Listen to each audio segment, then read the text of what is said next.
We have a high-grade articular-sided tear of the supraspinatus tendon as viewed from a posterior viewing portal. Our work is going to be done through an anterior rotator interval-based portal.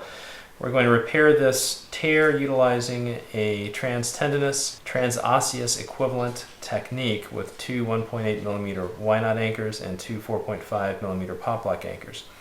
First, we'll debride soft tissue from the greater tuberosity and a bit of extraneous soft tissue from the undersurface of the supraspinatus. We'll follow this with a small, either round or oval burr. We'll take care not to decorticate the tuberosity because that cortical integrity is important when utilizing a suture-based anchor such as the 1.8 millimeter Y-knot. I often find a simple curette is useful in these cases as well to remove soft tissue from the exposed portion of the greater tuberosity. Next, we'll transition to the subacromial space where we'll perform a subtotal bursectomy for visualization purposes, maintaining the integrity of the deep deltoid fascia. We'll transition back into the glenohumeral joint where, utilizing spinal needle localization, we will perform our anchor insertion via a transtendinous technique, utilizing a standard drill guide for the 1.8 millimeter Y-knot and a sharp trocar tip. Once the anchors have been inserted along the articular margin at the anterior and posterior extents of the tear, respectively, we will perform a handoff utilizing the drill guide of these sutures to the waiting cannula in the rotator interval-based portal. A handoff performed in this fashion is a nice little pearl and is technically much easier than attempting to grasp the sutures from their insertion site utilizing a suture grasper.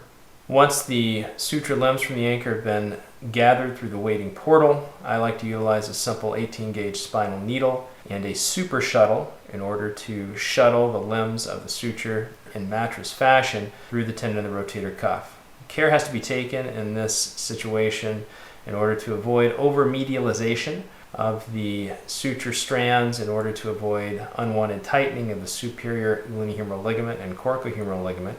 Once all suture limbs from both anchors have been shuttled through the tendon of the rotator cuff, we'll transition back into the subacromial space. One set of sutures from each suture anchor should be tied prior to draping the suture limbs over the lateral margin of the rotator cuff in transosseous equivalent fashion, as this has been shown to provide a stronger biomechanical construct than simple transosseous equivalent construct by itself. Care should also be taken to clear the lateral bursa in order to provide easy visualization of the application of the lateral row. Here we've collected one suture limb from each of the anterior and posterior anchors, have fed them through the 4.5 millimeter poplok anchor, and then advanced the anchor into its waiting pilot hole, securing the limbs of the suture over the lateral margin of the rotator cuff and providing the broad-based compression and excellent fixation.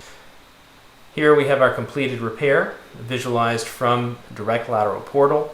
We also like to examine our glenohumeral joint to make sure that the long head of the biceps tendon has not been trapped, and we have excellent apposition of the rotator cuff against the greater tuberosity. Thank you.